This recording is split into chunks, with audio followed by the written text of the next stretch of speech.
ইসলামে জিহাদের লক্ষ্য হচ্ছে ইলাউ কালিমাতিল্লাহ, আল্লাহর কালিমাকে বুলন্দ করা, আল্লাহর কালিমাকে উচ্চতর করা এবং আল্লাহর দ্বীনকে বিজয়ী করা।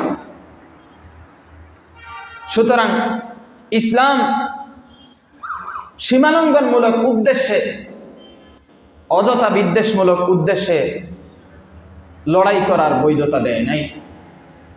ইসলাম বস্তুগত বিভিন্ন স্বার্থে কাফেরদের বিরুদ্ধে লড়াই করার বৈধতা দেয় নাই। ইসলাম এক গোত্রের উপর আরেক গোত্রের কর্তৃত্ব প্রতিষ্ঠার জন্য লড়াই করার বৈধতা দেয় নাই। ইসলাম শুধু রাষ্ট্রভূমির প্রশস্ততার জন্য লড়াই করার বৈধতা দেয় নাই। ইসলাম অর্থনৈতিক মুনাফা অর্জন বাস্তবায়নের জন্য শুধু লড়াই করার বৈধতা দেয় নাই।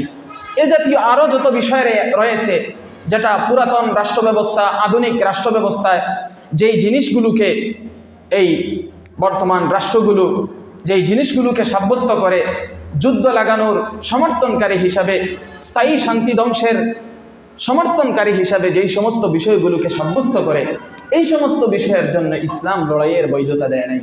ইসলাম লড়াইয়ের বৈধতা দিয়েছে কেবল আল্লাহর দ্বীনকে বুলন্দ করার জন্য, আল্লাহর দ্বীনকে উচ্চতর করার জন্য, আল্লাহর কালিমাকে বুলন্দ করার জন্য। কালিমাতুল্লাহি হিয়াল উলিয়া, লা ইলাহা ইল্লাল্লাহ।